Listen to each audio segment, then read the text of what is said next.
wabarakatuh. Perkenalkan, nama saya Ayu Wazari dari kelompok 8. Ingin menjelaskan materi mengenai perkembangan wajah, mulut, dan juga kulit. Baiklah, di sini saya akan menjelaskan tentang pengertian wajah. Wajah adalah bagian anterior dari kepala dengan batas kedua telinga di lateral, dagu di inferior, dan garis batas tubuhnya rambut di superior.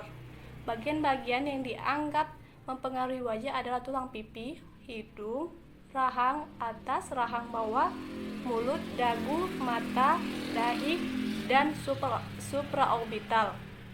Wajah dapat dibagi 3 bagian, yaitu sepertiga bagian atas, sepertiga bagian tengah, sepertiga bagian bawah. Morfologi wajah diawali dengan perkembangan kepala dan leher. Pada saat kepala memulai terbentuk, embrio terdiri dari 3 lapisan, yaitu ektoderm, mesoderm, dan endoderm. Perkembangan kepala dan leher memiliki letak pada lekukan faring, disebut dengan lekukan branchialis. Lekukan tersebut berkembang pada minggu ke-4 dan ke-5. Lekukan faring berperan dalam proses pembentukan kepala, tidak diikuti berperan membentuk leher.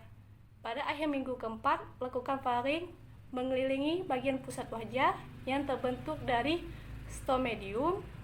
Ketika mudiga yang berumur 32 tahun atau 4 per minggu, terdapat 5 lekukan faring, yaitu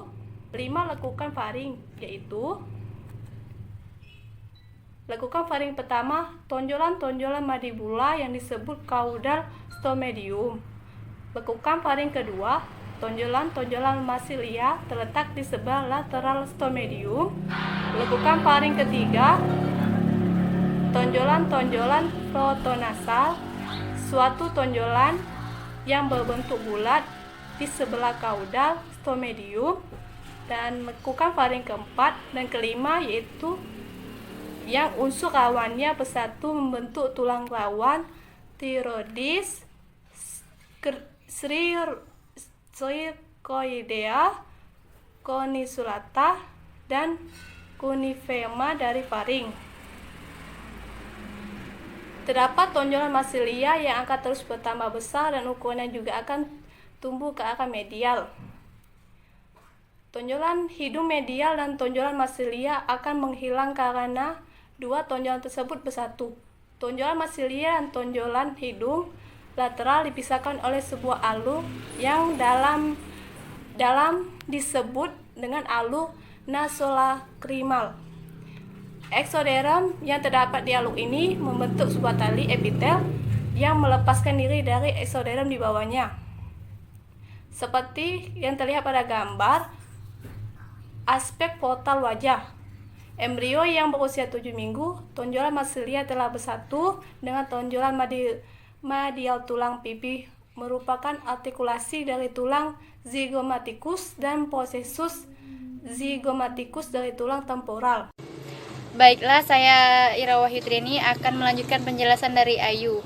B. Perkembangan mulut. Rongga mulut adalah jalan masuk untuk sistem pencernaan dan pernapasan, sehingga anatomis dibentuk oleh pipi, platum keras, platum lunak, dan lidah.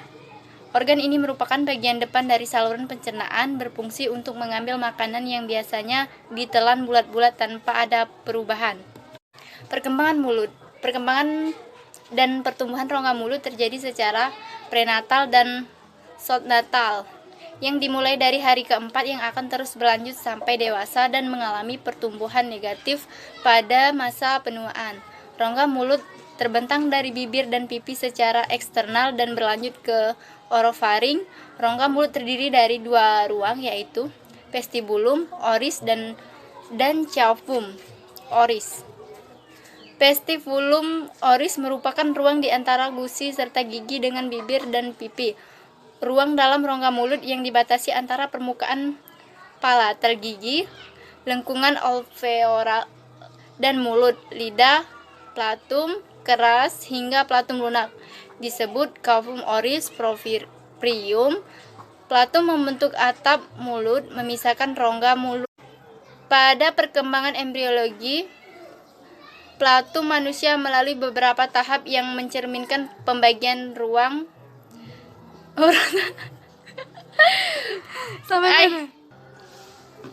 Pada perkembangan embriologi, Plato manusia melalui beberapa tahap yang mencerminkan pembagian ruang oronasal.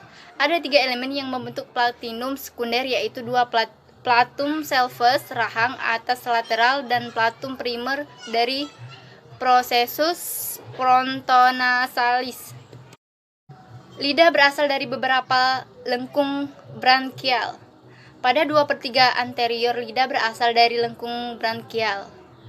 Berkembang dari dinding orofaring ventral, gigi merupakan jaringan tubuh yang sangat keras yang mempunyai struktur berlapis mulai dari email yang keras, dentin, vulva, pembuluh saraf, dan bagian lain yang memperkokoh gigi.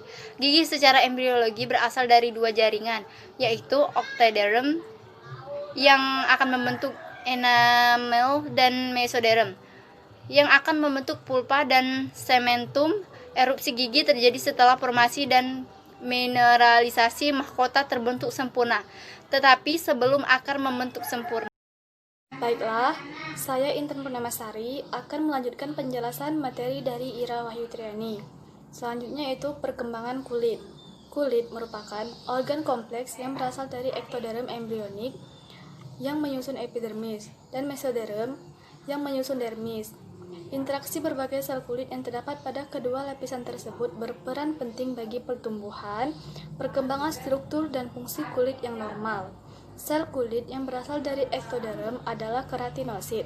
Melanosit berasal dari neural crest yang merupakan bagian dari ektoderm. Sedangkan yang berasal dari mesoderm meliputi fibrolas, endotel pembuluh darah, dan adipose. Kulit terdiri dari 2 lapisan, yaitu lapisan epidermis dan dermis. Epidermis merupakan lapisan paling terluar dan aksesoris-aksesorisnya yaitu rambut, kuku, kelenjar sebasea, dan kelenjar keringat yang berasal dari lapisan ektoderm embrio. Dermis berasal dari mesoderm.